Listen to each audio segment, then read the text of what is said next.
Due to the graphic nature of this program, viewer discretion is advised.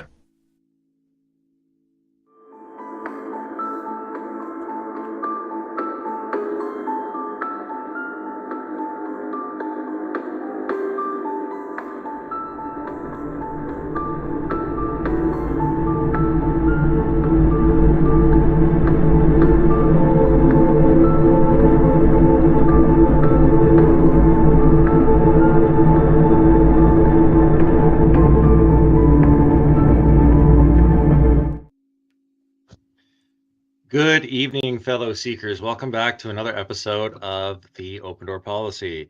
I am your host, Sailor Boy Troy, and as always, it is my co-host, Brendan. Brendan, to you.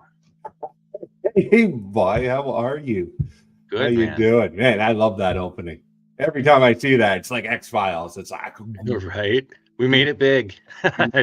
We could pretend that way anyways. You made it big, my man. I love it. Every day we're hustling. How have you been, man? It's been a couple days. Have you had some time to digest the last couple episodes we did, or what? Hey, man, what a roller coaster the last couple the hypnotherapist was one that was very interesting. A lot of great information about like subconscious, conscious, and unconscious, all that flow, and just like New Age. It kind of goes with the New Age systems and all that. And then the last one with the Children of God, that cult, like that was a pretty heavy episode for myself. Anyways, like I like, how do you interview that with that? I'm not much of a, and everything comes full circle with the trauma discussion you and I have been talking about. The trauma, ego, everything is interconnected in this wavelength of whatever the hell we're going through, right? And I think that's kind of cool, like how everything is flowed. I mean, we came out the gate swinging hard with the first two episodes, and it's going to be no different probably with this one either, right? But it all results from spirituality to journey, right? It's insane, Troy. It's insane, man. Like, we went out the gate hard and swinging, and for viewerships to understand is that Brendan doesn't know much. Like, this is it, man. Like, I don't even know what I'm doing online right now, and that's nice. That's okay, right? Like, I'm challenging myself with this experience. So, but like, I'm not a podcaster. This is all new to me. But hey, you know what? You start somewhere. You do little tiny steps. And hopefully so far, it's been beneficial. You know, like for myself, I met that hypnotherapist and then met Usha. That was a fantastic guest. And like I got gained from that experience. I gained from these stories. And you know what, man? Like, that's wonderful. That's living right there, my man. Hey, we're not trying to change the world. If we can get one person to think objectively, you know what, or save somebody, that's the job is done, right? It's not about the viewership. And if anything, you and I are learning at the same time. It's all about the discussion. Hey, man, if I can change the world one step at a way, if this is one way of doing it, why not? And you know what, man? Like, what a way to live, eh, Troy? Man, we could be 90 years old still in front of these mics, just going, look at what's going on in this world, man. And learning. That's awesome. Speaking of, what are you going to throw down tonight, Troy? What do we got going on? Well, speaking of journeys, and everyone we've talked to has had a different way of getting there. We've had people get there again, like through their trauma and being indoctrinated into certain ways. And we've had people who've explored the mind through their own past personal traumas, just trying to figure out what's what in the human mind. So it'd be no different than what we're going to have tonight. We have one of our guests, Gern. He's going to come in, talk about a little bit of his trauma, how he found himself getting on this journey that we're all going on, and the direction that he took and how he got there and what he's currently still finding. So I guess without further ado, we're going to, excuse me, we're going to welcome Gern to the show. Gern, welcome to the show. Good evening, boys. Good evening, men. I hope everyone is doing well. Thanks for having me. Gern, the masterful Gern. No. Very masterful. We actually did watch a discussion that you had earlier today, and well done, well done. I thought that was a very good. I don't even know if you'd call it a debate, but it was definitely a good conversation that was had, and yeah, I had nothing else that I could say. I was in full agreement with some of the things that you were saying, and I wouldn't be able to counter if we were having the discussion. So well done, sir. My gosh, man! Like back and forth, you guys were going at it, and brilliant. Like I couldn't keep up. I couldn't keep up. I tried my best with all the literature that you guys were bringing up, and the old scriptures, and whatnot. So, yeah, I'm not much. Sorry. No, Gern, you go off and explain yourself a little bit. Well, I'll just finish up with that first. Like I'm not much of a debater.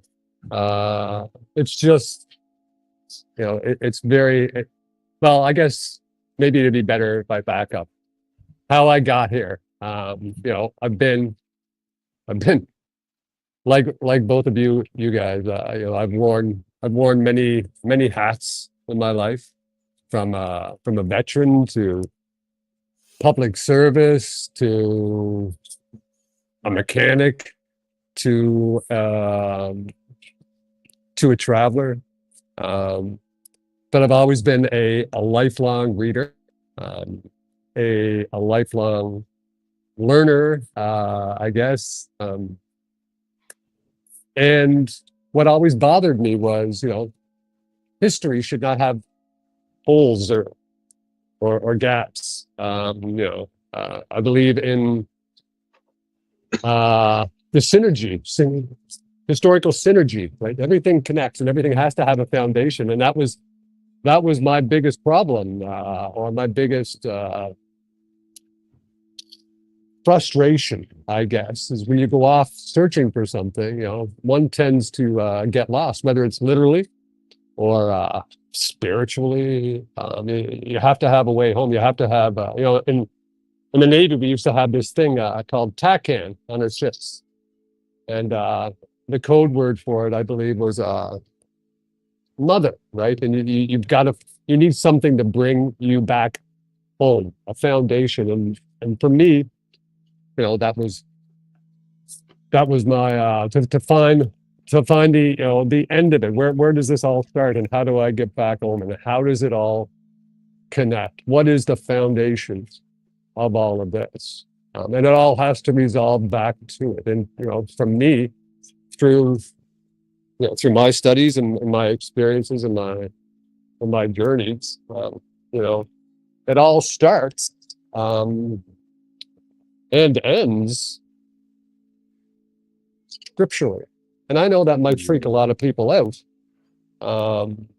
because we've been so infused and indoctrinated to believe that these are religious texts. And anybody that has ever read it or studied it will quickly find out that there is absolutely no religion in that. Religion is a man-made concept. There's no religion in the scriptures. These are 66 historical books, and ironically speaking, they ripped out 425 years between what we call the Old Testament and the New Testament. And that's a question. That's one of the early questions I asked myself. Where is these missing 425 years? History doesn't have gaps. So yeah, it's just been and every day is a journey, literally and metaphorically, to try to find what fills up those gaps. And most of it has been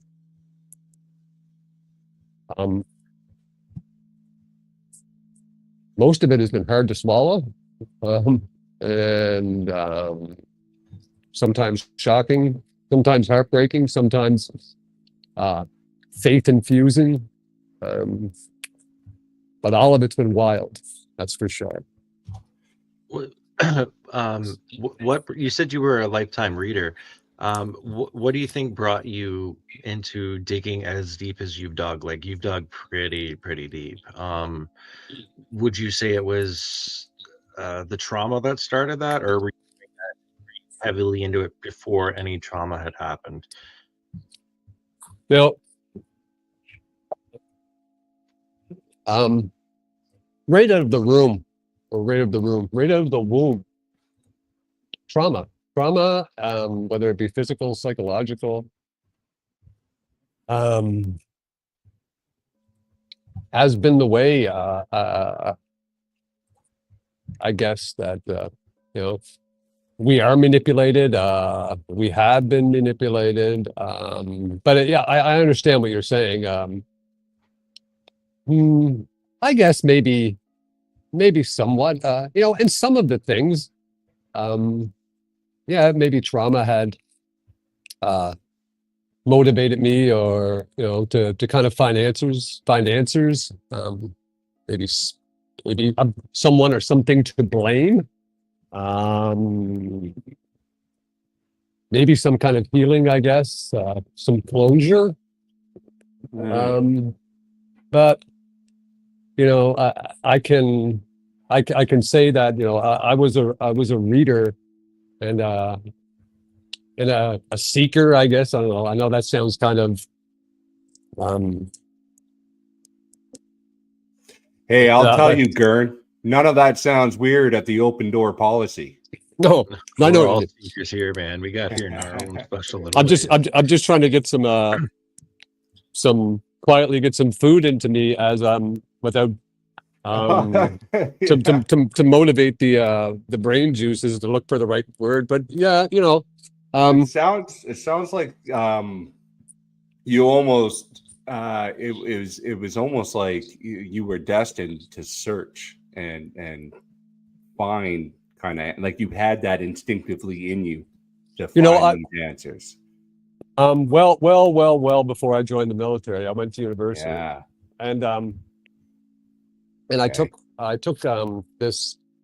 I was taking a sociology course, and part of the very first day of our sociology course, we got our first assignment, and that assignment was we had to write a paper, and it could be on anything we wanted. The only thing was that we had to pick both a for and against, and whether you supported it or not, or whether you believed in it or not. You had to present two sides of the of your case, and at the end you had to pick a side and defend why you picked that position. And fortunately or unfortunately at this time, and this was in I don't want to date myself, but we'll say it was the late 80s. And I had happened to, and I don't even like giving the title of the movie any kind of credence, just for the simple fact of the BS factor of the movie. But I watched the movie, and I'm sure we've all seen it, The Exorcist. And unbeknownst to me at that time, that movie would have an impact on my life, only for the simple reason that, I said, you know what, I'm going to write a paper, because everybody else would pick the low-hanging fruit, right? Abortion or capital punishment or this or that, right? So I said, you know what, I'm going to pick demonic possession, and I'm going to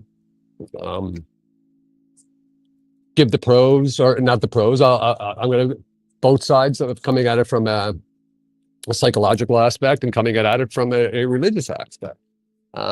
So I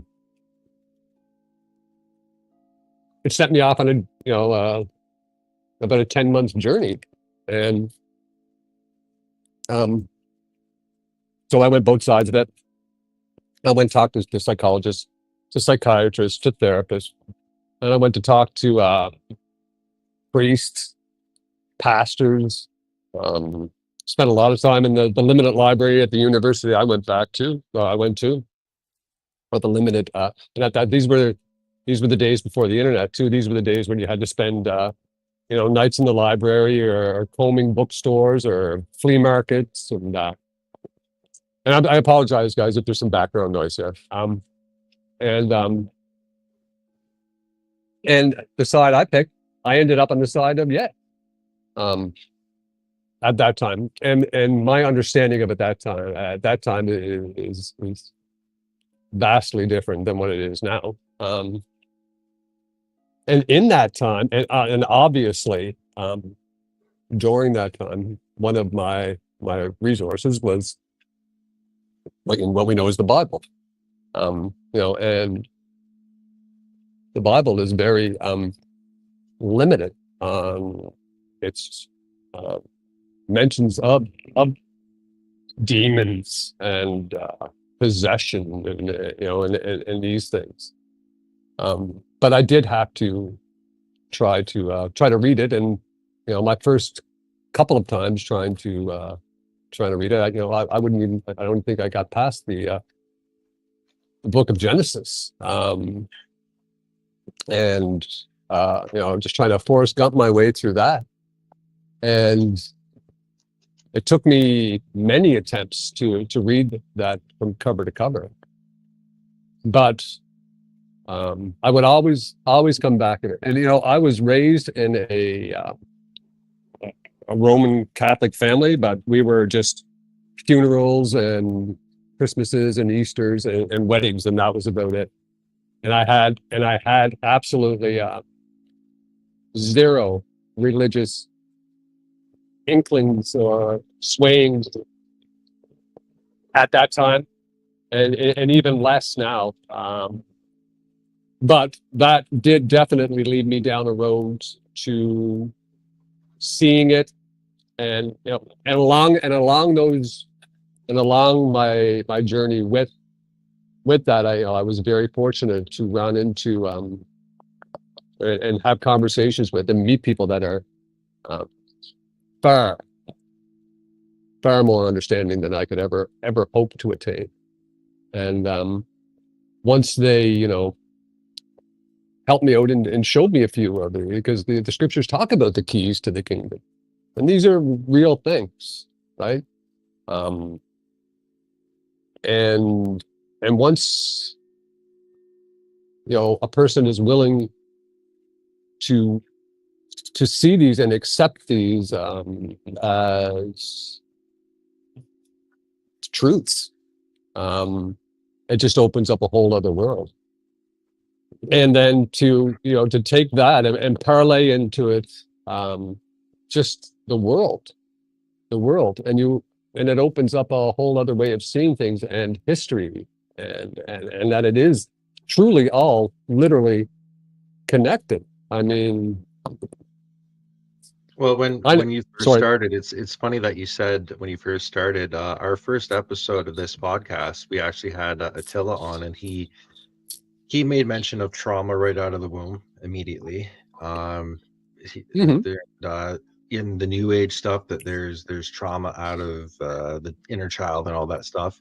So like you had just said, everything somehow does connect itself together in a way, all the way down to what we're talking about, the demon possession or attachments or whatever you want to call it. And I guess that's kind of where you're at right now. You're if I'm understanding correctly, on a, I don't want to say pilgrimage, but some form of journey down investigating your hypothesis. Yeah, I mean, there is and I really,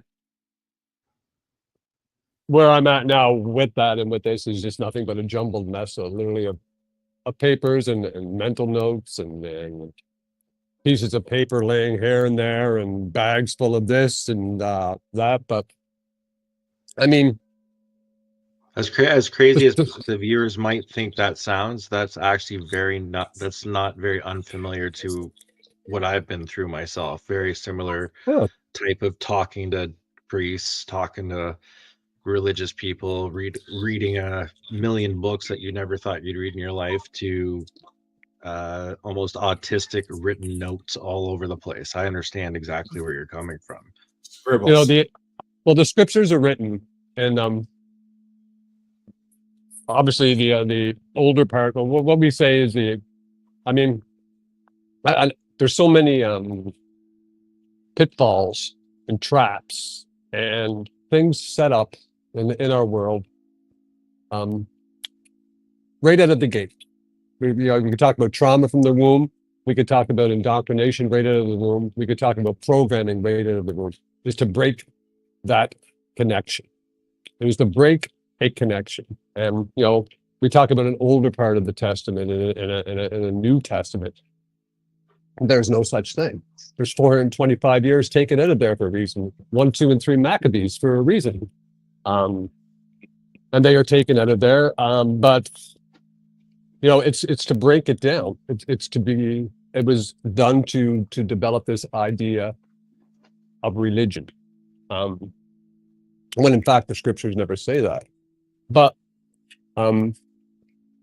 what the scriptures I do, guess to ask the question would be what are the scriptures' purpose? I guess that would be the honest question to ask. If it's not a religion, what is it for people to have an understanding of what you're trying to convey? Is it a map? I don't want to say an instruction manual, because this would take to truly, and I may never ever find the answers in my life, but to truly give it the attention it deserves, it would probably take days and days of explanation. But the scriptures, what we know is the Bible and the Apocrypha, and pretty much all history, but since we're just talking about the Bible, was written by, for, and to a people that we know today as, well, let's trace it all through it. We can go from Adam, tracing down his genealogy in the book of Genesis, chapter 7. Should know this. Anyway, it doesn't matter. I'll dig it out in a second. From Adam 6, chapter 6 to Heber. What's the name the Hebrews come from? All the way down to Jacob, who had his name changed, surnamed to Israel. Then we break off into the 12 tribes of Israel. The 10 northern tribes, after the split of the kingdom, went into Assyrian bondage, coming out of there around 700 BC, 725 BC, I believe. And most of those people migrated through the Caucasus Mountains up into Europe and became what we know today as the Caucasians.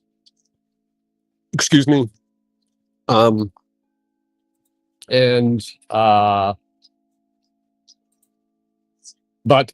to answer your question, the Bible, what we know today as the Bible, was written by, for, and to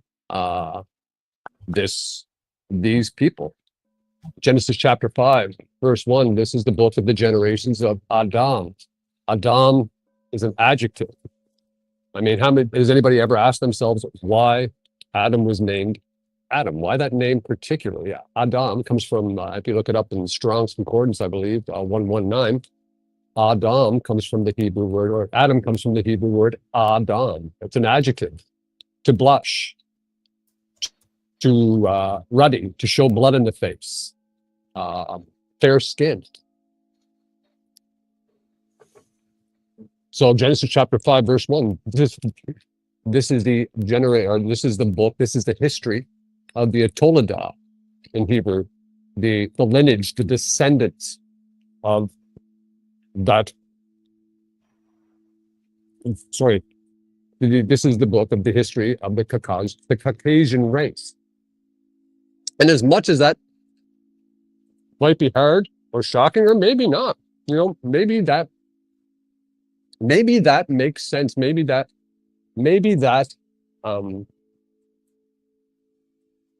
answers some questions for people. How many times have we ever, I certainly have, being a Caucasian male, have wondered why, there was never any movies or books on my people. You can go on the internet right now and you go on Wikipedia and they'll tell you that the Caucasian race is an obsolete term and it never existed. Or look up, if you want to use the color, which I refuse, because white is a color, right?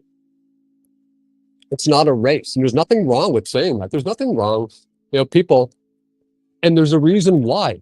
There's a reason why people get their ire up. There's a reason why people immediately get a feeling in them when you start talking about this. Now, I'm not saying anything out of line, because we're conditioned for that. And once you realize what these 66 books are, then you have to ask yourself the question, why was I never told this? And that's what it is. That's what these 66 books are. Religion was made to cover that up. And now why? Why would that be? Well, look at Genesis 3:15. What would be good sources of reference for those who are probably scratching their heads right now at this? Just a couple good reads for people who are listening right now. Sorry, like scriptural or both scripturally and a little bit more plain English for them, just so they can have a kind of broad look. Is there any apocryphal or anything that would back that? You can look at read the book 2 Maccabees. In that book, I forget which Maccabeus is writing the king of Sparta, and they're going back. They're writing letters back and forth because they're looking to go to Sparta. They're asking the Spartans for help in fighting the Edomites. The Edomites, the southern kingdom of Edom, and they're describing themselves and how we are related. And there's physical descriptions, lamentations in your Bible, in your Bibles, the book of Lamentations. It talks about Yeshua of Nazareth, as the world knows as the Hellenized name, Jesus Christos, the anointed of Zeus or son of Zeus. Now, if you know who Zeus is, that opens up a whole other can of worms. But they're describing the Nazarenes. We know the Messiah is from Nazareth. My Nazarenes were white as the driven snow. It talks about the ruddiness of their skin, the whiteness of their skin. The books, the letter of Pontius Pilate to Tiberius Caesar, describes the Messiah as being tall, well built with long yellow hair and a yellow beard and piercing blue eyes. And he stood in contrast to those around him who were, I forget how they describe him. They describe the people he's talking to. I don't want to misquote it, but yeah, there's many descriptions. And Luke chapter 17 would give you Luke chapter 7 would give you the lineage of the Messiah, from Adam right to the Messiah. Because Hollywood tells us these things, it doesn't make them true. So then why would everybody else be reading this? And why would is that why there would be an attack on Christianity? Because right now is that why everything's going the way it is? Or this is some pretty heavy conversation if this is to be looked at seriously, right? Well, whether we want to look at it seriously, you use that word or not, it doesn't change the fact. Maccabees comes from Apocrypha, right? The one you're referring to? Pardon?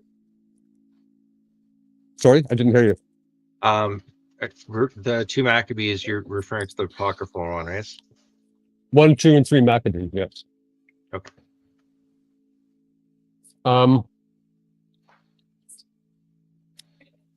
Yeah, that's and this is only we're talking even before we even got out of the book of Genesis. I mean, these are things that we have to if people want to, seriously look at truth and look for the truth and the truth at all costs. These are things that have to be digested in, a couple of heavy pills to swallow, even before one can truly start. So Because every how did you single get, thing is I based was on just this. wondering, how did you get from here to where your journey is at right now? Like what you're currently working on? Like what has brought you to where, like, how did you connect things to where you're at now? Brandon, do you have anything to add, by the way? I know you're sitting there Googling stuff for us. So Hey, no, I am really enjoying the conversation. Thanks a lot, Gern. No, you guys just keep on giving me anything you want me to prompt on this Genesis right here. This seems like a good scripture verse. If you guys want me to do any more, you just let me know. Genesis 3:15 talks about after the fall, and Yahweh the Father says to when he lines up in his charge parade there, Adam and Eva and the Nakash, or the serpent, or the magician, or the sorcerer,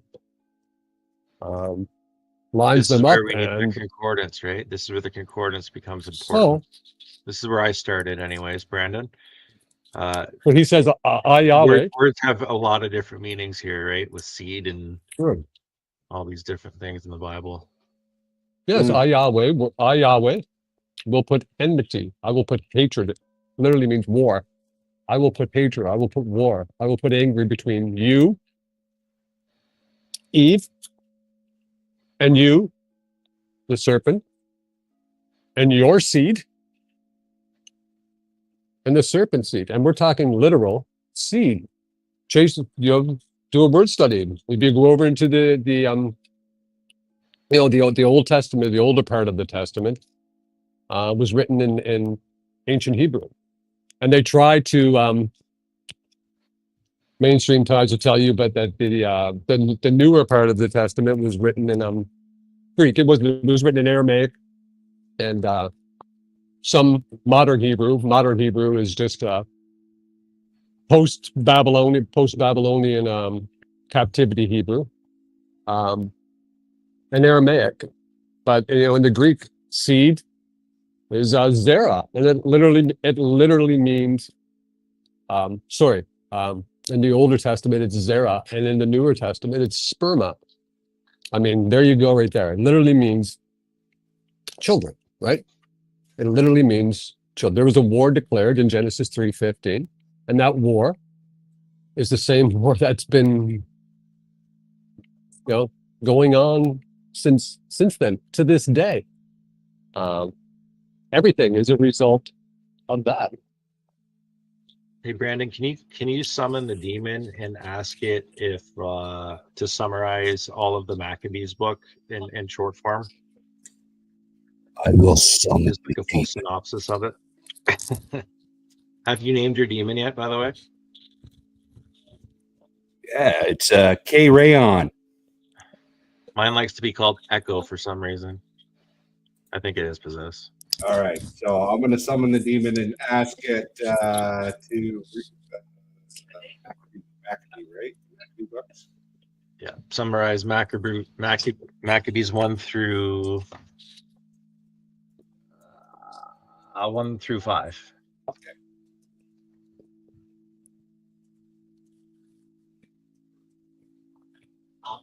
So Gern, as we're getting that summarized, again, I'm like, what is the current trajectory that you're on right now? Like, you've literally done more work than probably PhD level stuff. I've seen your library; it's pretty extensive. What do you think what you're doing, like there, whatever's happening in the world is all tied to what you found? There are no one thing I think most people will agree in, you know, there's no coincidences.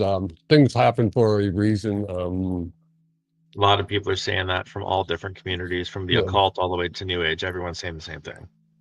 So that's correct. Well, let me ask you a question. Right. How old do you think this world is?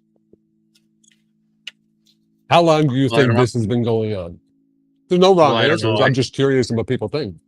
From which view, the creationist view or the evolutionist view, right? Like there's two different ways to From look at it. Sailor Boy's chore view, from your day-to-day view, right now in the moment. I'm of the belief, and I've said this a few times before, I'm of the belief the magic we're seeing right now in the world Perfect.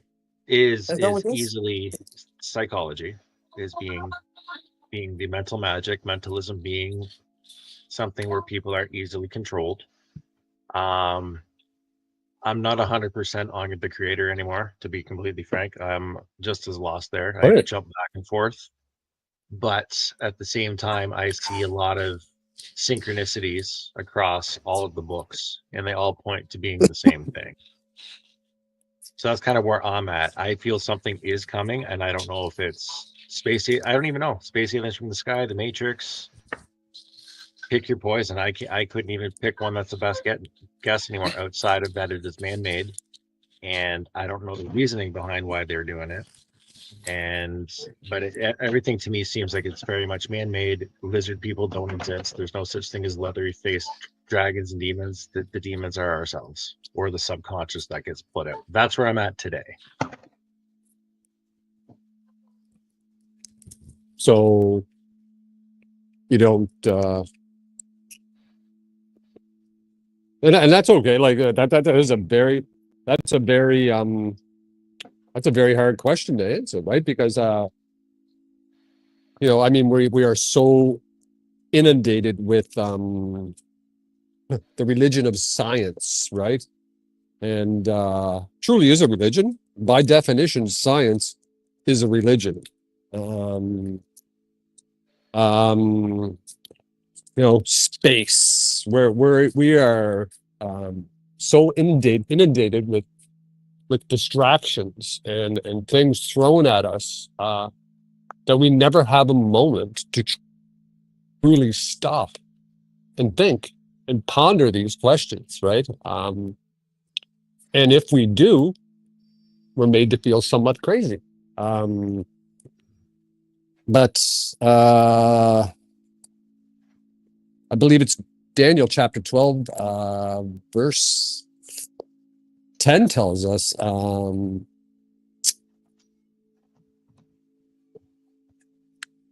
many should be purified and made white and tried. But the wicked shall do wickedly, and none of the wicked. Yeah, now we're talking about wicked there.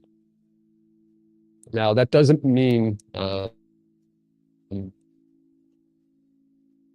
know, if someone doesn't understand that they're. I think we're losing the signal there, Gern.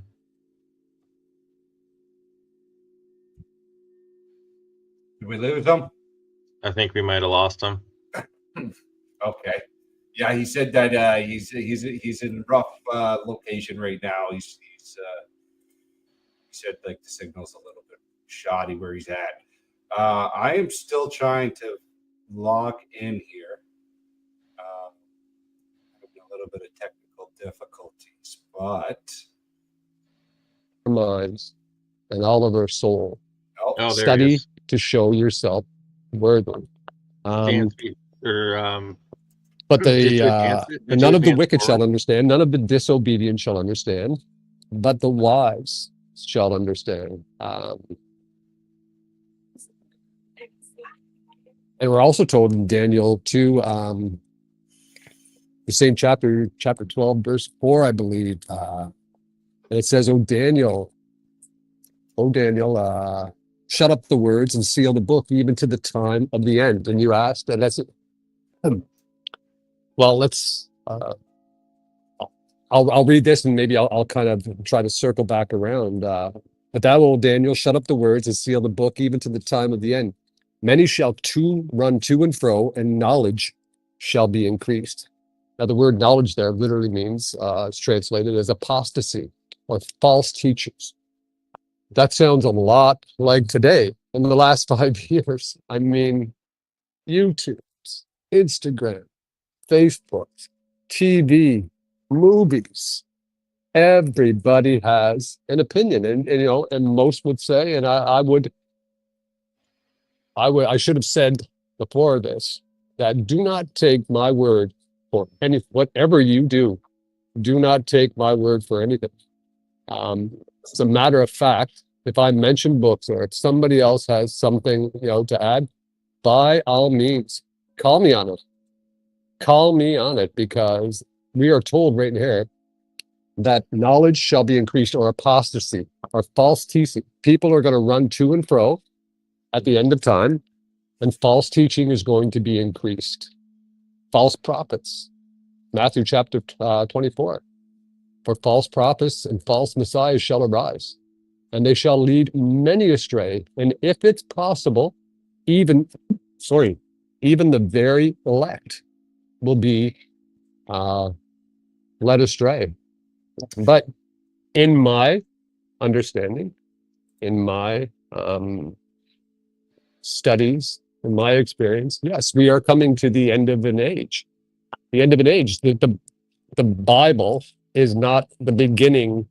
The book of Genesis is not the beginning of creation. It is the beginning of a restoration period. There was a whole other period before Genesis. The book of Jeremiah, chapter 9, talks about that. The destruction of the age before this. Genesis chapter 1, verse 28, I believe, says, and Yahweh blessed them, man and woman, and Yahweh said unto them, be fruitful and multiply and replenish the earth and subdue it. What do you mean? If you are shooting an automatic weapon, and you have to do what to keep shooting? You have to reload it, right? If you own a store and your supplies run out, what do? You restock the shelves, right? Adam and Eve, before they ever came here, were given marching orders to go and replenish and subdue it and be stewards. Satan had other ideas. Sorry, go ahead. Sorry, Gern. I just wanted to add on and backtrack a little bit, but like when you said like false prophets and yeah, false teachers, yes. What's going on right now, and like what you're saying in current events, we have like these these like messiahs popping all over the world, right? You got the America Messiah. I guess I don't want to use his name, but like you know, believers there, and then you got what was that guy that? Well, there's another gentleman. He popped out of the Middle East, and he's claiming to be the next one, and he's all. Some would even say Joe Rogan as a false prophet, right? For apostasy. Yeah.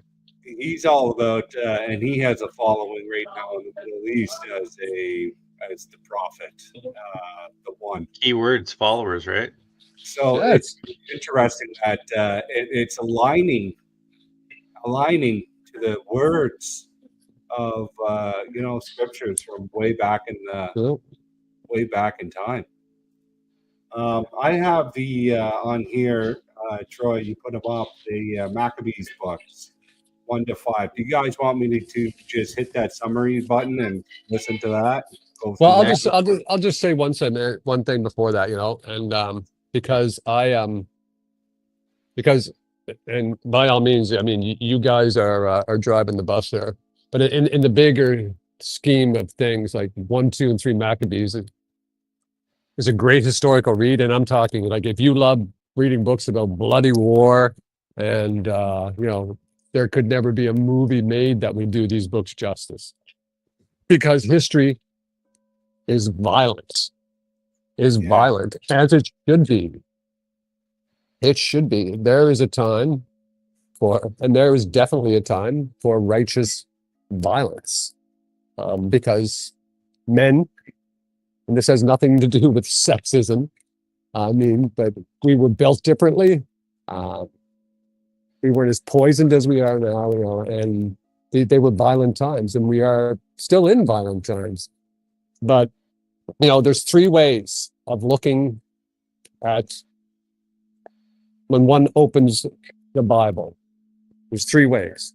There's what's called preterism. And preterism and preterists basically say that everything in the scriptures was fulfilled by around 90 AD, I believe, including the book of Revelation. Futurists, or futurism, is exactly what it states. Things to come. It's always in the future. Always in the future. Always got you looking ahead. One of you is telling one camp that will tell you this has already been done. Like, what are you worried about? It's already been fulfilled. Carry on. And futurism. So it sounds like what you're saying is the Bible is almost like the user, as you said in the beginning, the user manual for life. Like well, kind like of. You said, there's something here before the antediluvian time, which could have been your Atlanteans or your whatever. Insert whatever into that, but that would have been the warning of what happened to them. The start, I guess, it's passed on through time to time, and whatever survives, it's kind of the book for the restart. If cycles existed, that would be the way it would be looked at. Well, sorry, and then the second view is futurism, and you see a lot of that's what's going on in the world today. Futurism. Everybody wants to know: is this the mark of the beast? And is this, and this, that, and this, and when is this going to happen? And everybody's looking ahead. And then there is the third, the historicist view, which I guess if I had to, you got to look at the Book of Revelation. At the time that the Book of Revelation was written, 97 AD, I believe. John wrote it on the Isle of Patmos. I believe so. 97 AD, he wrote on the Isle of Patmos. And, in that book, in the Book of Revelation, we're talking about the Roman Empire. We're talking about Napoleon. And these things, John was just in the thick of the Roman Empire. But, these things, some of the things that happened and came to pass were in the future to him, right? Most of the Bible, almost all of it, has been fulfilled, historically, proven it. Actually, yes, there's still things to come. But, the historicist view, because it's truly what it is. I mean, it tells us Genesis 5, chapter 1, or Genesis chapter 5, verse 1. This is the history of the Adamic race. Literally how that translates from the Hebrew. And, and when you understand, what does the end of time look like to you from your perspective? What does that look like? Because the way I'm reading this, and understanding is that the Israel over there means nothing to what the interpretation is. Absolutely nothing. Absolutely nothing. I mean, there's that is a lot. Just the word, and my wife, because I drove her nuts because she didn't see me literally for about a year and a half. Just to unpack the word Jew took me about a year and a half to get my, and what that means, and it's not really pertaining to this conversation. But no, absolutely nothing at all to do with it. Smoke and mirrors. Israel is a people, not a place. Ishrael, children ruling with the Father. No, that is that'd be a whole other 12-part series just on that litter box itself. But Why don't Genesis, why don't we save that for another time? Yeah. But Matthew chapter 24, he told the Messiah when he was talking to his apostles, and he said, look down at this city, at this temple. Truly, I tell you that no stone will be unturned. He was talking about the destruction of that. He never once said there was going to be a third temple. That's mainstream. That whole concept comes from Second Thessalonians chapter 2. The man of sin who sits in the temple. The man of sin who sits in naos, from the Greek naos, literally means your body. We're told in the scripture at least 7 times that your body is the temple of the Father. Which that's something that New Age says is true as well. Who do 3.6 million people believe? Who do they have sitting in their mind and in their body? Who are they worshiping? Right? A lot of lost souls out there. So it's going to be what you're saying is the third temple destruction, and there is no third temple. Declaring myself God within God's temple is actually you under a New Age guise that says we are all God, which is kind of the same equivalent. Would that be fair to say? No, I mean we're talking about the temple and you're calling yourself God. Wouldn't that fulfill prophecy, even under the New Age system? So we're talking about something a lot more nefarious than that. And if I get to a place a little more quiet than I am now in a couple of minutes, I might be able to express it more and a little more clearly without getting myself shot. But no, I'm thick in the thick in the land of idolatry right now. But no, well, don't do anything, Gern, that's going to make you uncomfortable. No, I don't get uncomfortable. I'm just. Yeah, if you guys give me a minute, I got to go grab a book.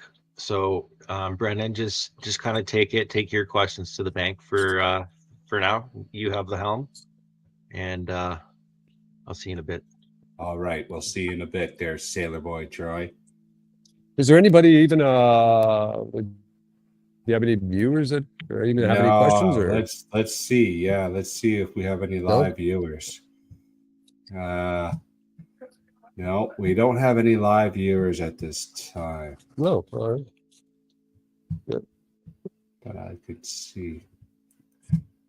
But we'll always leave that open if you are watching the open door policy, and if you have any questions. We have Gern on the line right now. Gern is on his spiritual walk for like his life from the womb. Hey, Gern. From the womb to now. I'm just trying to make sense out of things. Just makes sense. And it's so interesting because I grew up in a non-practicing household. So I didn't really have any idea didn't really think of any. I mean, I wasn't an atheist, but I just didn't really have any guidance on the scriptures or religious practices. So it is a very interesting.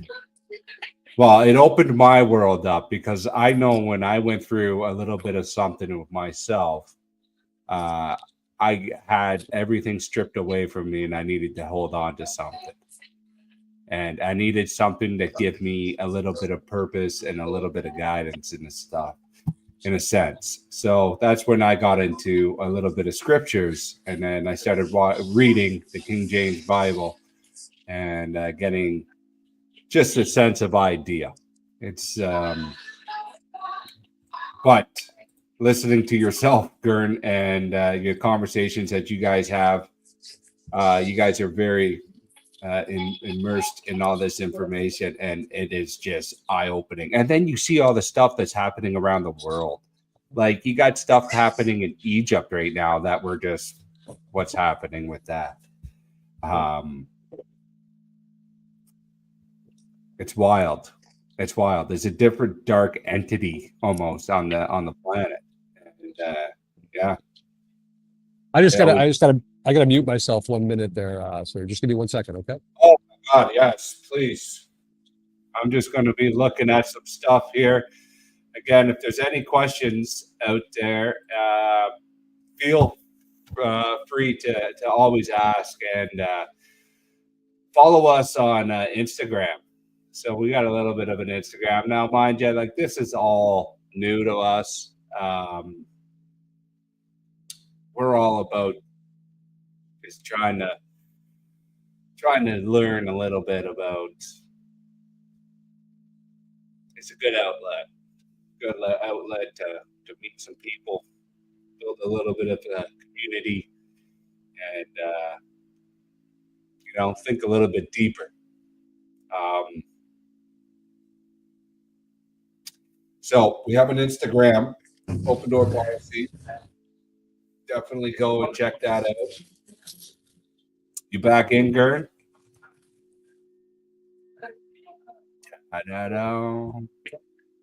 Yeah, I'm back. Sorry about that. Can you hear me? I do hear you. Yeah. Okay. You're on. You are on. So I have downloaded this actually with like ChatGPT's help and stuff. I have downloaded the timelines of the Maccabees timeline. So I will put that up on the Instagram. It's probably something pretty cool to reference, and if you want to like take a look yourselves, probably good stuff. What's up, Sailor Boy? What's going on? I was just listening in on it. Yeah, man, it's a lot to take in when you start digging into it, when you go with this side of it. Definitely. It is a wild. You know what? I'm gonna ask the demon about this. So, what are some keywords that we should use? I'm gonna just ask it live. Any questions that you want to know? Anything that advance or the advancement of AI or anything that Gern had mentioned? Ready? No, nobody can hear me. No, I can hear you. Yeah. So, are you asking me to put on? No, I was asking you if there's anything. I was just going to ask. It is, but we haven't. Gern. Is he still here? He's having a conversation in the background. Maybe take him out of the shop first. So, what's your question, Troy? What are we putting up on the? No, I was just gonna let it talk. I was just gonna say, like, is there anything that you specifically wanted to ask? Because some of that stuff that Gern had been brought up was pretty eye-opening and heavy for some of the viewers, I'd imagine. So, is there anything? But it is, and if I could just say something, if you guys can still hear me. Yeah, we can hear you. Go ahead. It's not because I don't want to go deeper. In the book of Hebrews, one of the most not spiritual, supernatural books ever written, and supernatural is not a bad term when we're talking about the scriptures. The whole book is supernatural when you understand the meaning of supernatural. But it tells us that you know, really by now we're supposed to be on strong meat, but we're as children on milk, most of us, and we're not to give strong meat, and strong meat just means solid food to children, not in a demeaning way. That means that people that are just waking up, lest you choke them. So it's important to keep From the fire things. hose. It's important to keep things. I don't want to say light, but to definitely pique interest, because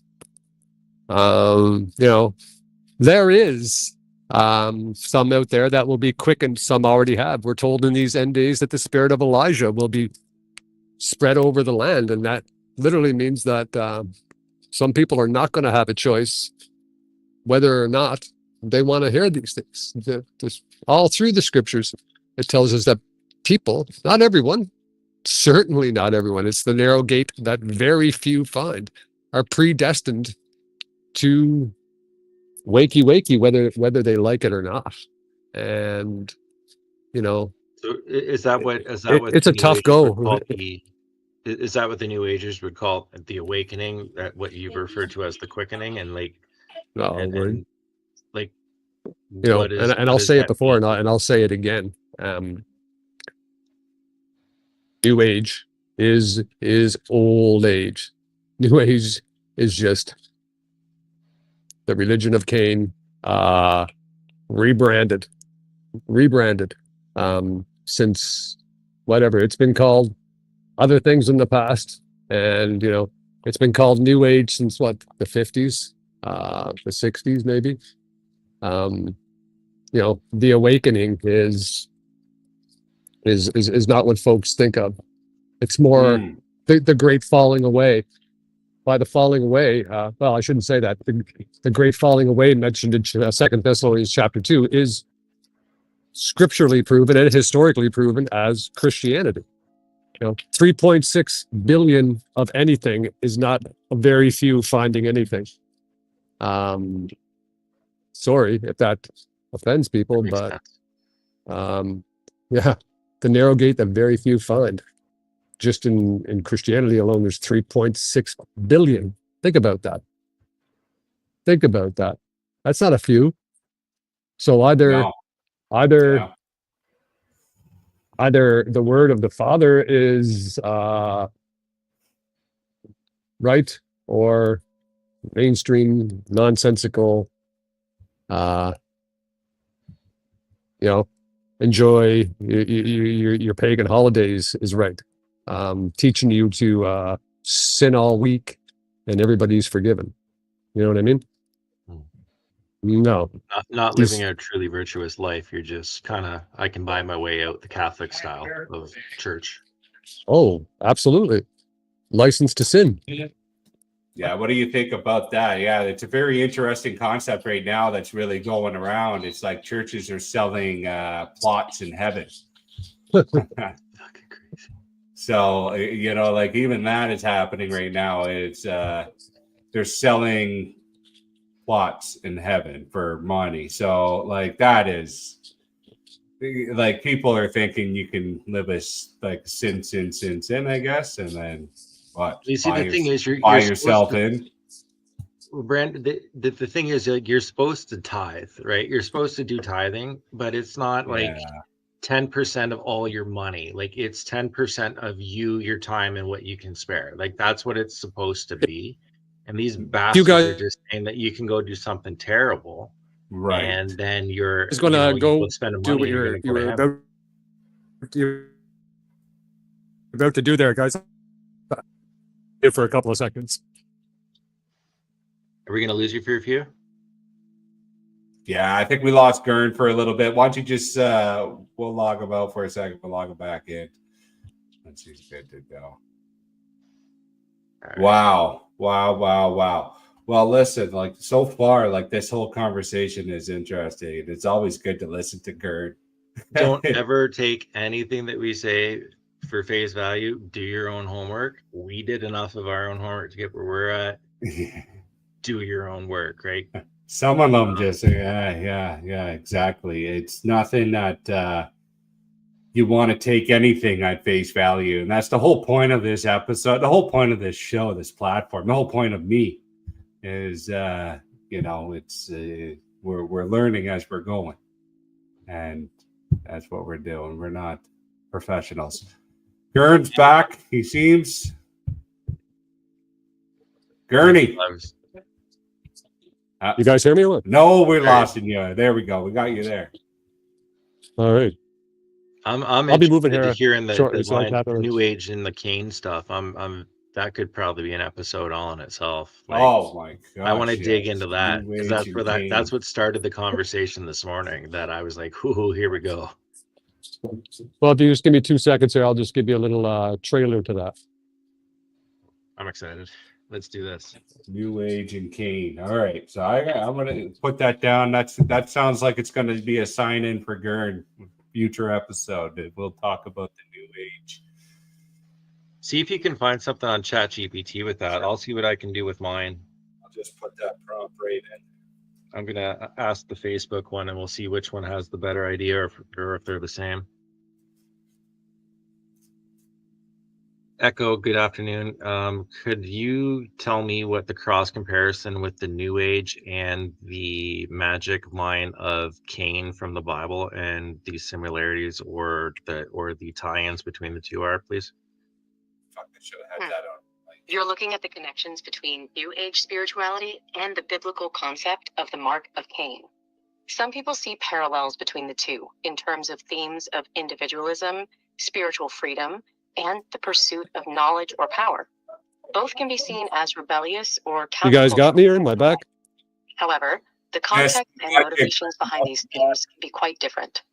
The Mark of Cain is often seen as a symbol of divine judgment or protection, while New Age spirituality tends to focus on personal growth and self-empowerment. There might be some interesting discussions to be had about how these ideas intersect or diverge. So that was my AI's version of that's what it gave me for that concept, Gern. We lost him again. Shoot. Yeah. Well, hey, he's back. Gern's traveling the Appalachians at this time. He's up in the mountains. He's on a journey. On a journey. Give me a second. Hold on 1 second. Yeah, no problem. Were you guys able to hear that? Yeah, I heard that. Yeah, we can see it. That was good. Yeah. Okay, so is this close to the same thing? Let's see here. From what I had told. Gern, you there? I think we lost him again. Here, I'm going to throw mine out there and we'll read through mine, okay? Did I lose you? Yeah, Gern, we keep on losing you, buddy. You're touching on a rich and complex topic. Let's break down both New Age religion and the Mark of Cain, then explore where people sometimes draw connections. Are you with me? Often esoteric, symbolic, or conspiratorial frameworks. What is New Age religion? Overview: New Age spirituality is a broad, loosely organized movement that emerged in the 1960s, 1980s, drawing from Eastern mysticism. I think you have to turn it up a bit there, B. Theosophy, astrology, self-help psychology, occult practices, channeling, energy healing, crystals. Core beliefs: divine is within you, you are God concept, reincarnation and karma, unity of all consciousness, oneness. Age of Aquarius, a new era of peace, awakening. Ascension and vibration frequency talk. Distrust of traditional religion, but heavy use of You guys hear me? critiques. You're coming in garbled. Self-indulgent spirituality, often individualistic, consumer-oriented. Syncretic, borrows from many religions, sometimes disrespectfully. Some You hear me? say it encourages spiritual bypassing. We can hear you. Can you hear us? What is the Mark of Cain? What biblical origin? Genesis 4. After Cain murders Abel, God curses him. But God also marks Cain so that no one kills him. This mark is not described. Its meaning is ambiguous. Cain is sent into exile to wander the earth. Interpretations, protection, God's mercy even on the guilty. Judgment, symbol of separation from God's presence. Legacy of violence, seen by some as the spiritual origin of rebellion. Mystical mark. In esotericism, it can represent those who reject divine law or live by their own will. Where do these ideas overlap in esoteric or New Age thought? 1. Cain as symbol of rebellion and enlightenment. Some esoteric see Cain not as evil, but as the first enlightened rebel. A Promethean figure who defies lower laws, Yahweh, in search of personal divinity.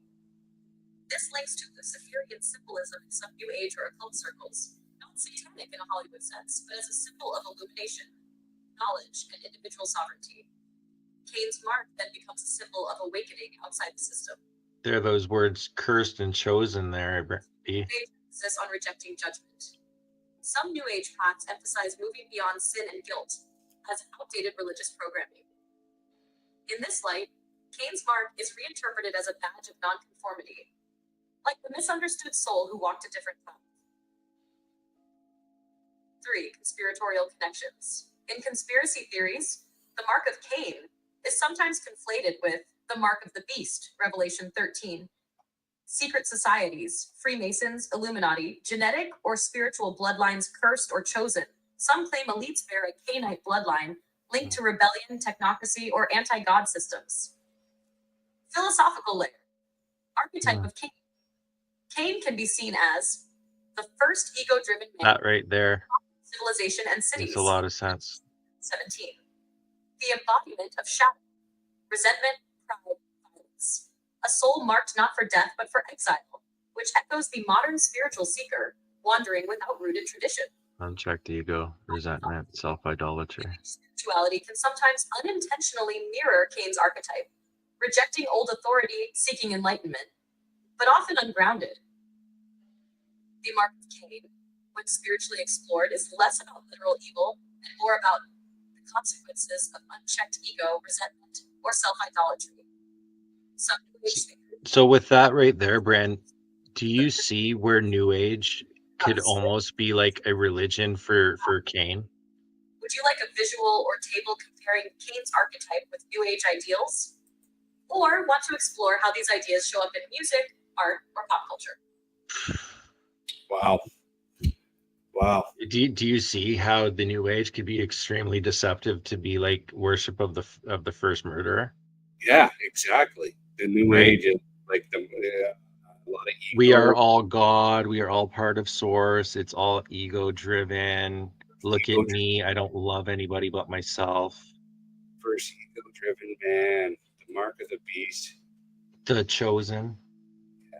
Resentment, pride, violence. There's a lot of interesting stuff being pushed out with all that, right? Especially on social media and stuff. Well, that's where the discernment's required, right? With guys like Billy Carson and all these other that's what Gern was talking about, right? The fake messiahs or the false prophets, right? Like if that's what the New Age is, the mark of Cain, the way that described it, that's a very good.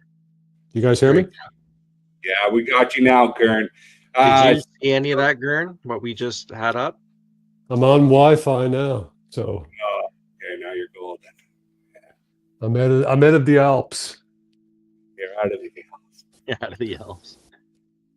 Yeah. Giving your donkey a little bit of a rest. Did you catch any of that Chat GPT Brandon put up? What's that? We were discussing Cain and the cross comparison with New Age and Cain, and wow. Well, Cain is still worshipped today under many names, right? This is not conjecture or opinion. Shiva, the god of war, Cain. Mexico City, the original name of Mexico City was the city of Cain.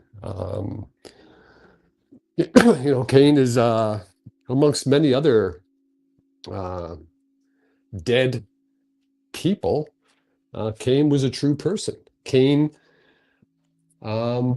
granddaughter. People after you talk about, well, that would involve getting into, many myths have turned history into fable. One being a global flood, right?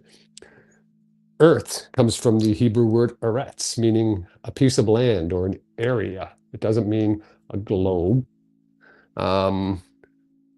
But Noah had 3 sons, Ham, Ham, and Japheth. They all had wives. The scriptures tell us this. Ham's wife was Naamah. Naamah was the daughter of Cain's. Naamah was Cain's great-granddaughter. Great-granddaughter. The daughter of Lamech and Zillah, I believe, a witch. That's how Cain's religion got on the ark, as all through history. Seduced Ham. Cain's, the religion of Cain is broken down into both demonology, I guess, for lack of a better term, or demons, and refined by Ham's son Cush into astrology or astrological worship, the worship of the heavenly the heavenly bodies, I guess, the sun, the moon, the signs of what we know now as the zodiac, mixed with demons. And that's kind of where I'm at now. The mainstream idea of demons and possession is 100% based on the mother of harlots and abominations of the earth, Roman Catholic Church, coupled with mainstream Hollywood. But Cain's understanding and Cain's knowledge of demons is far more nefarious than we're led to believe. And trust me, everybody's seen them. But that's a story for another day. Yeah, New Age nonsense is nothing but the worship of the dead, and basically the worship of the dead. Really, you're worshiping people. You're worshiping wicked people. But couldn't it be fair to say that Christ worship is worship of the dead also? Couldn't somebody easily just throw that back at you? That is probably one of the most idolatrous things that an Adamite, a true Israelite, a Hebrew could ever do. The Messiah himself, Yeshua, Messiah. His name was Yahshua. I come in, the scriptures tell us, John, I come in my Father's name, and you don't know me, but another shall, you will not welcome me, but another shall come in his own name, and him you shall welcome. He tells us right there, I come in my Father's name, Yahshua. Hebrew, the English version of that would be Joshua. Yahshua, Yahweh is salvation. Isus Christos is a Hellenized name, the son of Zeus. Who is Zeus? Nimrod, right? We're worshiping dead people. Greek mythology, nothing but the worship of the dead, right?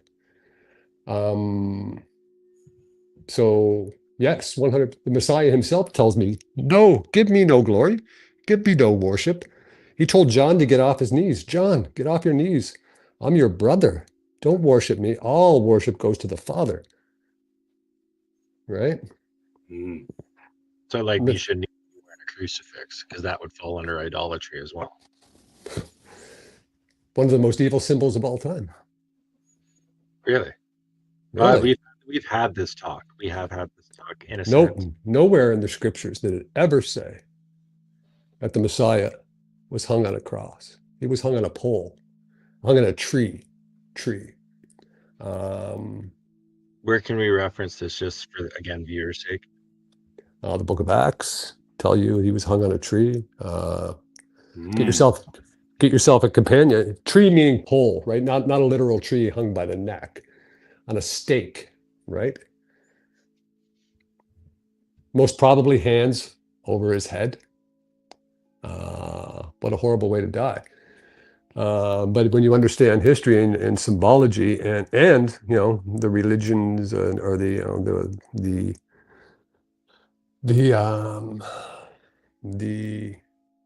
the symbology of these bad actors.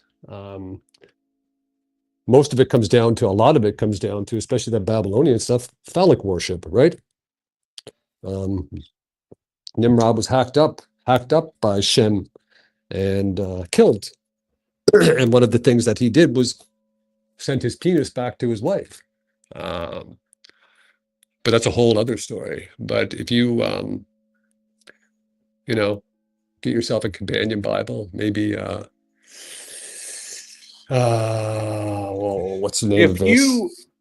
Gern, But- if you could recommend a few literatures just to start off, like myself right now, you say Bible, okay? Start off reading the Bible. All right. Would that be the beginning, and then get into the Maccabees? Oh, I wouldn't even, But full disclosure, Brendan, I haven't read the full 66 books of the Bible. Like, it's very hard to do, but you get a lot every time you do read. But I personally would start in Genesis and then work into Acts and just cherry, like, there's specific ones. I read Matthew 24. Okay. Yeah. I read Revelation because it's relevant to today. Second Ezra's is one of the ones in the Apocrypha that I also read. Gern, how about you? Would you read any of those ones just for good starting blocks? got to start at the beginning, right? Yeah. So have to. the beginning would just be the Genesis and the Matthews. And You'll get all of the bloodlines and the family tree start from Genesis forward, and then where's the line of Kings? Is that under Kings? It's in Kings, isn't it? Yeah, the First and Second Kings. You just start at Genesis and like the rest of us, just try to Forrest Gump your way through it, right? yeah, But yeah, like there's that's what we're doing. you have to think about the crucifix, right? People Mm. walk into the churches everywhere, all over the world. And what are you looking at? You're looking at a man covered in blood. You want to talk about trauma? You want to talk about mocking? Most of what is going on in the world right now is to cover up an identity theft and murder, Mm. right? You're looking That's at a man. interesting. You're looking at a man nailed to an inverted penis. You don't believe me? Turn a crucifix upside down. Draw some, circles around the outstretched parts. Start getting into, reading books on symbology, ancient Near Eastern texts, things like that.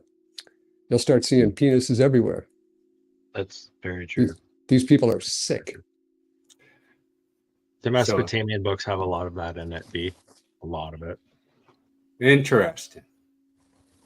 Well, you know what? I think that's pretty deep. That's pretty deep. Now I'm going to have to take a minute on that one. Yeah. I think that's a good place to wrap this up. I'd be very interested in taking this forward next time, talking about all of that, because this was really well summarized, which I was happy with.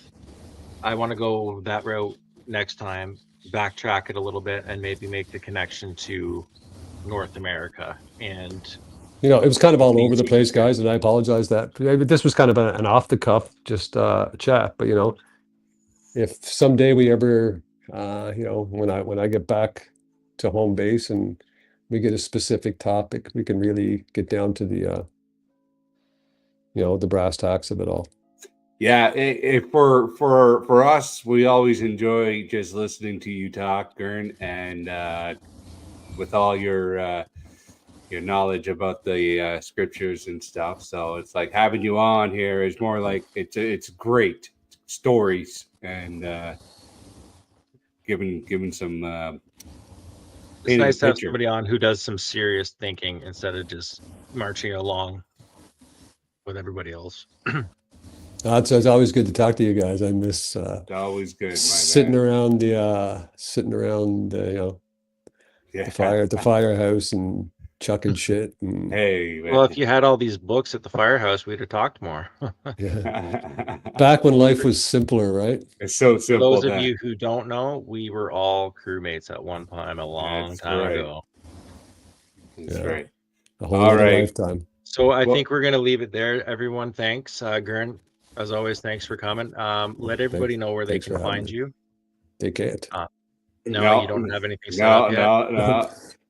No, honestly, like He's off in like- the woods. He's I'm like not this I'm right not now. on Maybe he'll Facebook have a or YouTube anything like channel when that, he man. comes back.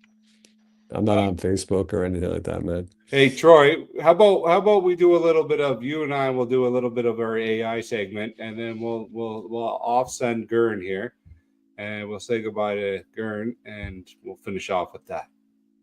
Yeah, that works. All right, Gern, we'll talk to you If you soon. guys Thanks can for hear me or coming. not hear me, I got to jet, guys.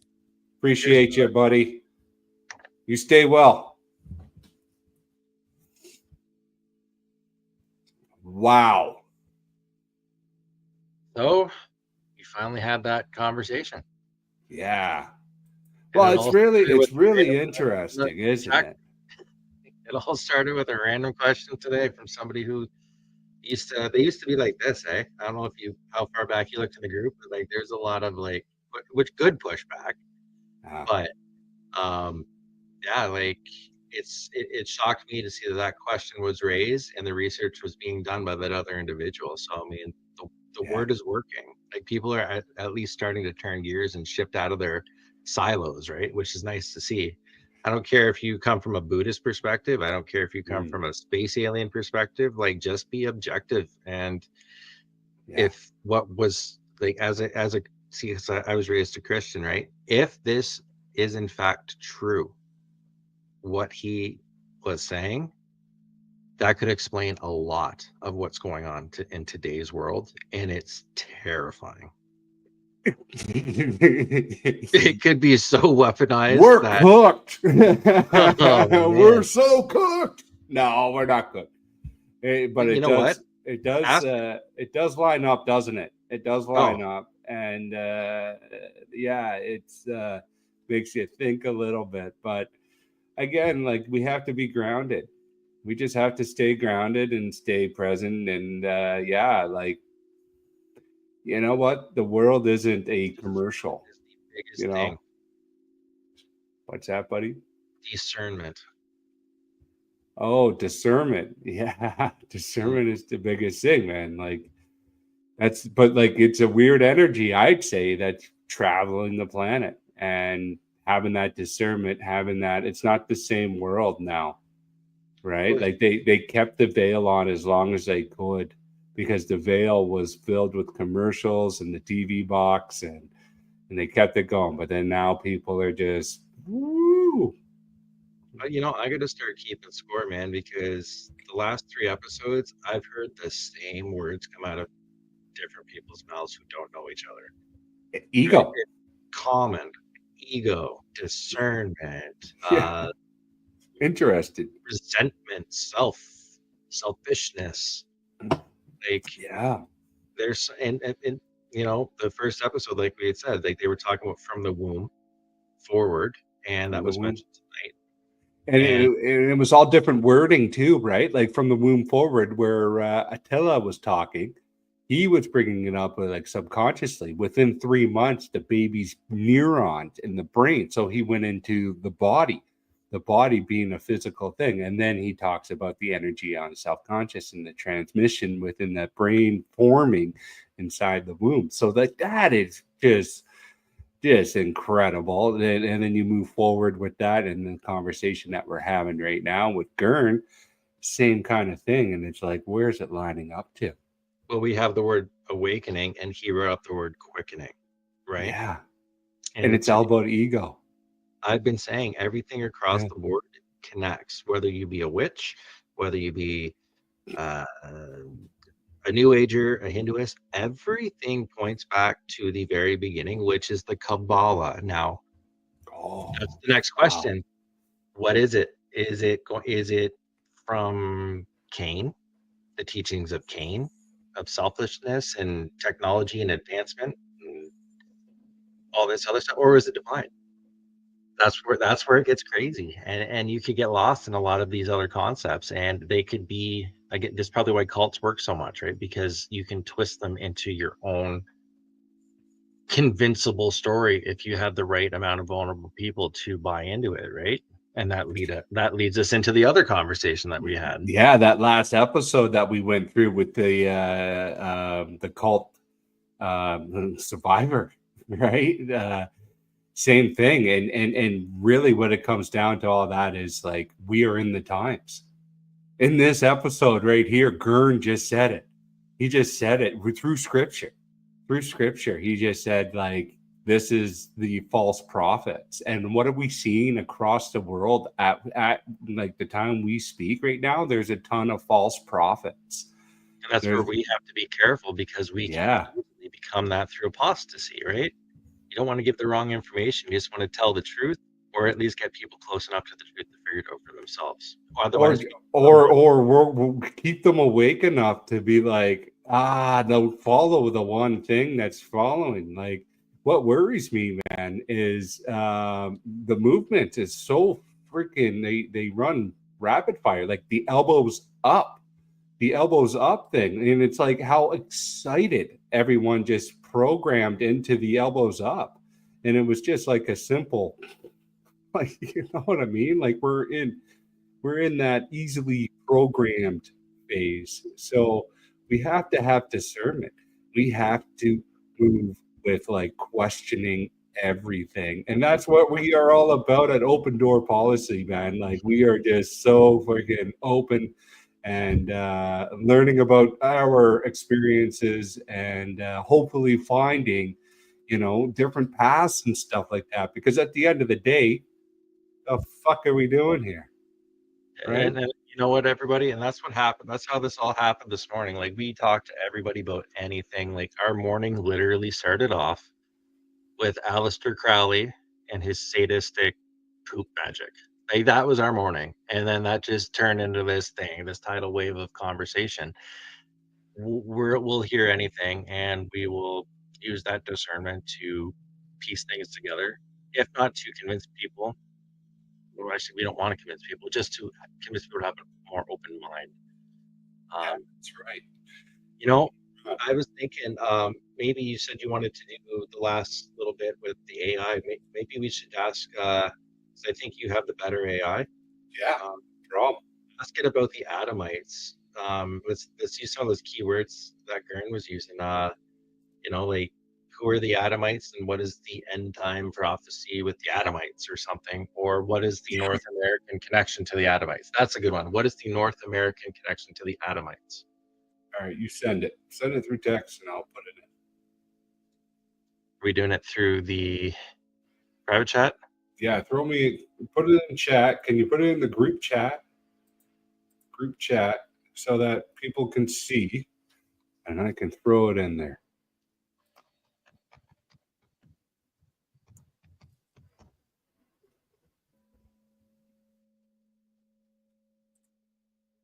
Nice. All right, gotcha. And you're gonna have to put me in, buddy. You're back up on stage there. There we go. Let's put it up there.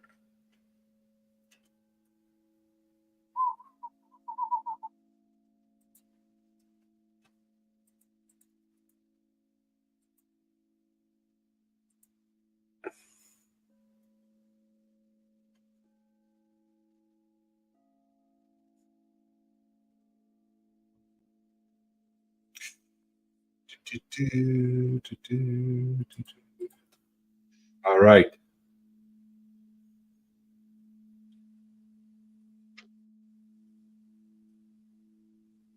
Troy, do you want to put the plug down for the Instagram? Oh yeah, everybody out there, make sure you check out opener.policy on Instagram. That is our official page, and you can check us at our own personal ones at Bren.444 and SailorBoy_Troy at Instagram.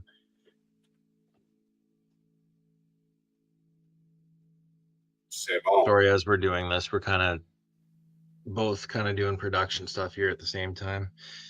Apologize to everybody. Ready to go? All right, we got the Adamites theory, especially when interpreted through esoteric, biblical, or Gnostic lenses, has some eerie and intriguing symbolic parallels to the North American identity, especially in terms of colonialism, rebellion, spiritual identity, and utopian ideals. Let's break this down clearly. What are the Adamites? Historically and symbolically, the Adamites refer to 1. Biblical Adam's descendants, the origin of humankind. 2. Heretical Christian sects, 2nd, 5th century CE, who claim to have returned to a pre-fall innocence. Practiced unity and communal living. Believed in the abolishment of law and marriage, rejecting all social conventions. Saw themselves as spiritually restored to Adamic purity. 3. Symbolically, those who reject corrupted society and seek a return to divine origin, pure being, or heaven on earth. Hash North American connection to the Adamite theory. Here's how North America, especially the US and to some extent Canada, reflects Adamite themes. 1. Myth of the New Eden, manifest destiny. The early European settlers believed they were escaping a corrupt Europe and entering a new, pure land, a kind of second Eden. The Puritans often saw themselves as a chosen people, crossing the ocean as a new exodus to build a righteous society. This mirrors the Adamite goal: start fresh, free from fallen institutions. Adamites equals symbolic reset of humanity. North America, New World to reset civilization. 2. Rebellion against divine order or old authority. The U.S. was founded on rebellion against monarchy, church authority, tradition. Many movements, from Freemasonry to transcendentalism and later New Age spirituality, this promote man as divine, personal truth over doctrine, and freedom from God. This is the Gnostic Adamite idea of returning to God, obedience to external authority, especially Yahweh. Esoteric occult utopianism. Groups like the Rosicrucians, Freemasons, and later New Age circles saw America as the prophesied land to rebirth spiritual man. The founding fathers embedded Enlightenment ideals and esoteric symbols into U.S. structures: the eye, the pyramid, the phoenix. This aligns with an Adamic aspiration, not just purity, but godlike enlightenment and dominion over the earth. Nar 4. Technological dominion and humanism. North America, especially the U.S., became the epicenter of technological dominion, fulfilling the mandate of Genesis 1:28, have dominion over the earth. In post-Christian culture, this dominion is no longer spiritual, it's secular humanist. Transhumanism, AI, genetic engineering, control over nature. Some see this as Adam's line gone rogue, seeking godhood without God. Remember, Cain was an Adamite as well, right? In some esoteric readings, first Adam equals earthly, natural, fallen. Second Adam, Christ or enlightened man, equals spiritual, divine, restored. Many North American ideologies try to create a new man. Mormons believe in a U.S.-centered sacred history. Adam lived in Missouri. Occultists believe the U.S. is a spiritual testing ground or Zion. Transhumanists, New Age, believe the future human will evolve into godlike consciousness here. There's the Cain bloodline right there. Cainite versus Adamite. Some conspiracy theorists and fringe theologians say the elites ruling North America are from a Cainite bloodline, builders of cities, technocrats. The Adamic people, That last one right there is where I think he's going with it. just like Abel was by Cain.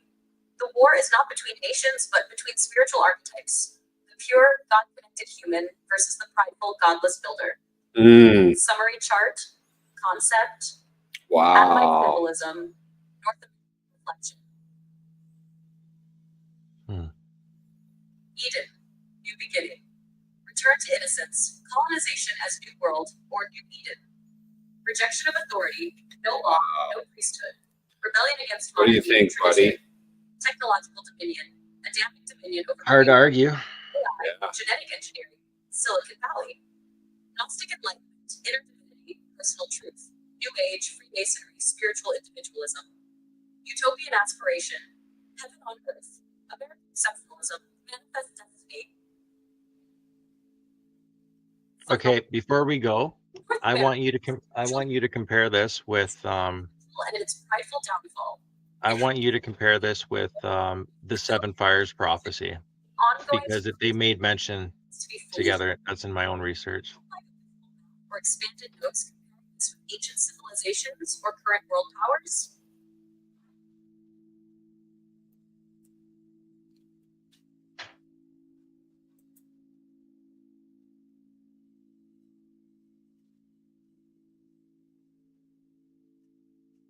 No. Put the Seven Fires prophecy and this. Like Put this one put. here. You want this? I want Seven Fires mixed with the Adamite theory. I want to see what that would bring up. What? Because I think so the Adamites that we were just talking about. Right. Yeah.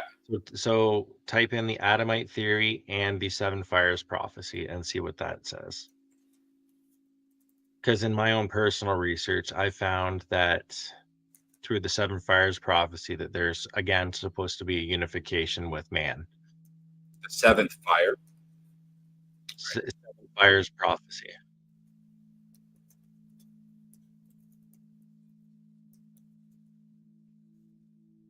Let's see what that says.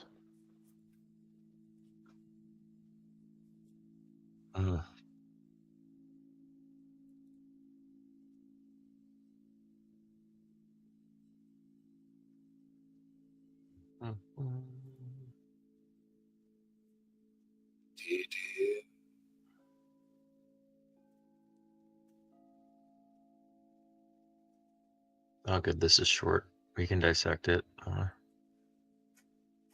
You're tapping into something deep here, a profound comparison between the Adamite theory, especially its esoteric interpretations, and the seventh fire prophecy of the Anishinaabe.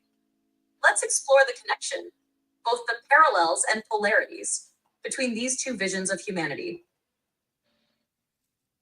Adamites theory versus seventh fire prophecy, two ancient archetypes, two possible futures, one spiritual choice.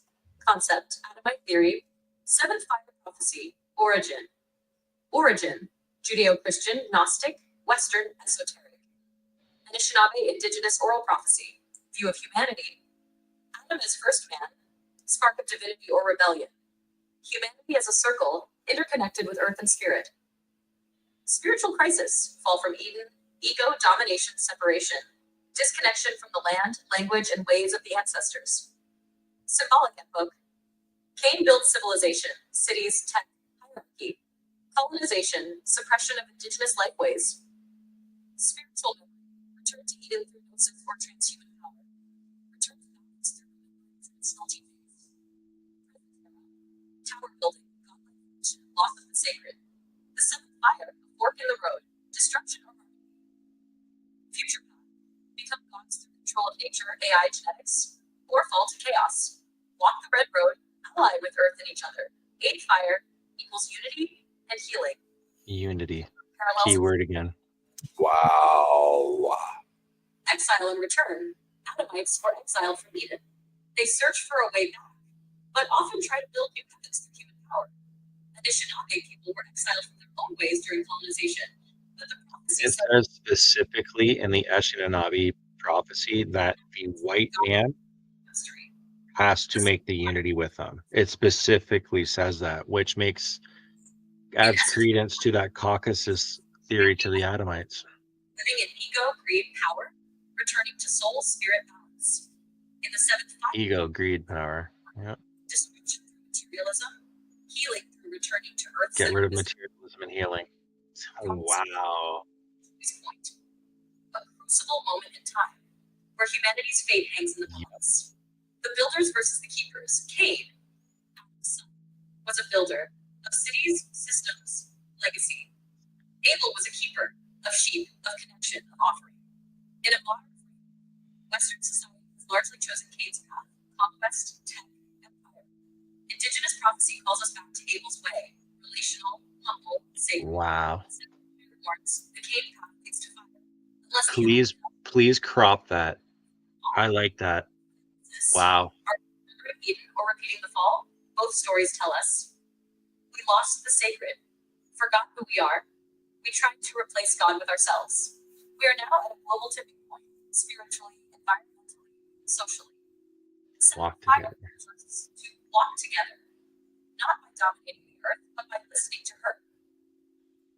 Final thought. When the earth is dying, a new tribe of all colors and creeds will come together. They will be called the Warriors of the Rainbow.